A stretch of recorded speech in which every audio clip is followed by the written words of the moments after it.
எப்படி என் சந்ததிகள் முற்றிலும் அழிந்ததோ அதேபோல உன் வருஷ்ணி குலமும் சர்வநாசம் அடையும். கிருஷ்ணனை சபித்த காந்தாரி தன் அந்தபுரத்துக்கு திரும்பினாள். தன் மனக்கோகிலில் அனுதினமும் வழிபட்ட பெரும் தெய்வத்திற்கு தானே சாபம் கொடுத்தேனே என்று ஒரு பக்கம் வேதனைப்பட்டாள். எனினும் அவள் கோபம் அவளுக்கு நியாயமாகவே தோன்றிற்று. கொடும்போர் முடிந்து சிறிது அமைதி திரும்பிய பின் இப்போதுதான் ஜில்லென காற்று வரத் தொடங்கியுள்ளது போலும் என நினைத்து கொண்டே தூங்கப் போனாள். திடீரென்று ஏதோ சப்தம் கேட்க தெய்வீக நறுமணம் அறையில் பரவ கண் விழித்தாள்.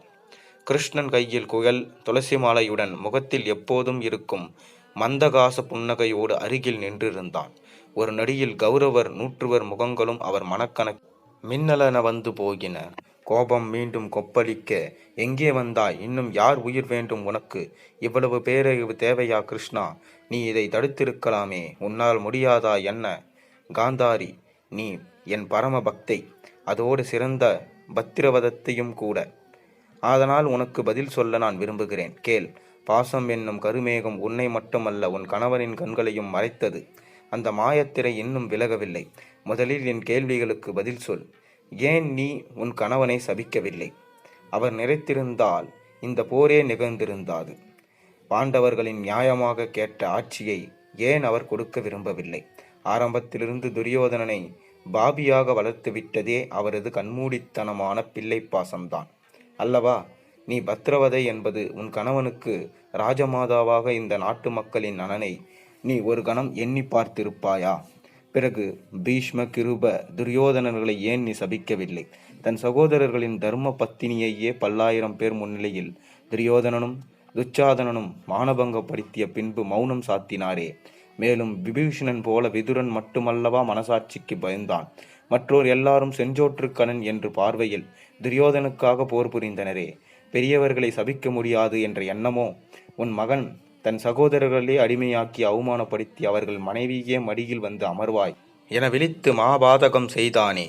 மேலும் ஜஷேஷ்ட பிராத்திய பிரித்து சாமன என்று உனக்கு தெரியாதா? தன் 99 சகோதரர்களுக்கு தந்தையாக இருக்க வேண்டியவன் தன் சுயநலத்திற்காக அவர்களை பலி கொடுத்தானே. அவனை ஏன் சபிக்கவில்லை? பிள்ளை பாசம் அறிவு கண்ணை மறைத்ததோ? நீ இப்போது கேட்கும் நியாயம் அன்று எங்கே போனது? ஏன் சகுனியை சபிக்கவில்லை? அவன்தான் உண்மையில் உடன் பிறந்தவன் குடும்பத்தை சுற்றிலும் மறுகூறும் போல் சர்வநாசமாக்கியவன் என கேட்டார் பகவான். கிருஷ்ணா, சகுனி என் சகோதரன். நீ மேற்கூறிய அனைவரும் என் உற்றார் உறவினர், ஆச்சாரியர்கள் அல்லவா என்றாள். பார்த்தாயா காந்தாரி, அறியாமை உன் புக்தியை மட்டுமல்ல பக்தியையும் மறைக்கிறது. அப்போது நான் யார்? உனக்கு சொந்தமில்லையா? கபடனே, குந்தி உன் சொந்த அத்தை. அதனால்தான் ஒருதலை நீதியாக பாண்டவர் பக்கம் நின்று என் குலத்தை வேரோடு சபித்து விட்டாய். பேதையே, அதுவல்ல நிஜம். உலகில் நல்லோரெல்லாம் என் சொந்தம். நான் அவர்களுக்கு பூரணமாய் சொந்தம். அவர் மனமே நான் நித்தியவாசம் செய்யும் வீடு. சரி, அதை விடு காந்தாரி. பாண்டவர் 5 துரியோதனன் பட்டம் கொண்டிருந்தால் உனக்கு மகிழ்ச்சி தானே ஏற்பட்டிருக்கும். அது சுயநலம் அல்லவா? அதற்கு என்ன செய்தால் தகுமோ அதை துரியோதனனாகிய செய்துவிட்டாயே. கிருஷ்ணா, ஒரு தாய் தம் மக்கள் நன்றாய் இருக்க வேண்டும் என்று நினைப்பது தவறா? அப்படியானால் நான் இந்த உலகுக்கெல்லாம் தாய் என்றோ? எனக்கும் சுயநலம் இருக்கக்கூடாதா? உலகம் முழுமையும் என் சொத்து. அதை நல்விதம் ஆக்குதலும் காத்தலும் என் பொறுப்பு. அதையே செய்தேன் என்றார் பரமாத்மா. என் அவதார நோக்கை நிறைவேற்ற இந்த போர் ஒரு சாக்கே. ஆனால் ஏன் அதை தனி ஒருவனாக நான் செய்யவில்லை? ஏனென எண்ணிப்பார். நான் கர்மேந்திரியங்களுக்கு அப்பாற்பட்டவன். எனினும் சில விதிமுறைகளை நான் பின்பற்றுகிறேன். கர்மா அவரவர் முன்வினை பயன்கள், பகுத்தறிவு, நல்லவை தீயவைகளை அறிந்து கொள்ளும் திறன். இயற்கையின் கட்டுப்பாட்டில் உள்ள இவ்விரண்டிலும் நான் தலையிடுவதில்லை. மேலும் ராமனாக ஏன் காடுகளில் திரிந்து வானவர் உதவியோடு ராவணனை அழிக்க நான் சிரமப்பட்டிருக்க வேண்டுமென எண்ணிப்பார். நான் உயர்வர உயர்நலம் உடையவன். அதை யாருக்கும் விளம்பரப்படுத்த அவசியமில்லாதவன்.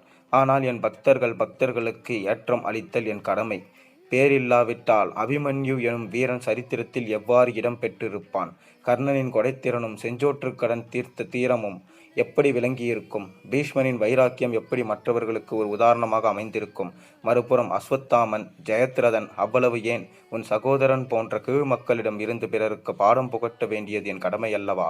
எனினும் எங்கள் பக்கம் நீ இருக்கவில்லையே கண்ணா. அதற்கும் ஒரு வாய்ப்பு வந்ததே காந்தாரி, உன் மகன்தான். நிராயுதபாணியான நான் வேண்டாம் என்று என் சேனைகளை எடுத்துக்கொண்டான்.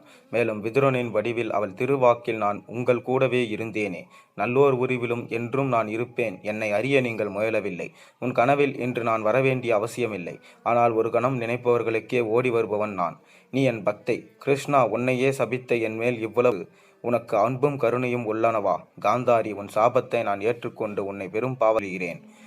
பெரும் பாவமா? அது என்ன கிருஷ்ணா? ஒருவேளை நீ பாண்டவர் யாரையாவது சபித்திருந்தால் பாகவத அபச்சாரம் என்னும் படுகுழியில் விழுந்திருப்பாய். என்னை நிந்தித்தலும் அது மிக மிக கொடுமையான பாவம் கிருஷ்ணா. ஜனார்த்தனா, என் அறிவுரைகளை திறந்தாய்.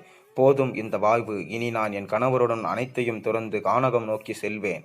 இவ்வாறு கூறியதும் சட்டென்று நினைவுக்கு வந்தவளாய் எழுந்து அமர்ந்தவள், கனவு என்றாலும் அதன் உட்பொருளை உணர்ந்து அவள் மனம் தெளிந்து எழுந்து நடந்தாள். வெளியே கரிய உருவம் ஒன்று பின்னால் சிரித்தபடி நின்றது. இந்த கதை உங்களுக்கு பிடித்திருந்தால் மறக்காமல் நம்ம சேனலுக்கு சப்ஸ்கிரைப் பண்ணுங்கள், இந்த வீடியோவுக்கு லைக் பண்ணுங்கள். மேலும் இது போன்ற ஒரு நல்ல ஆன்மீக கதையோடு நாளை உங்களை சந்திக்கின்றேன். அதுவரை நன்றி, வணக்கம்.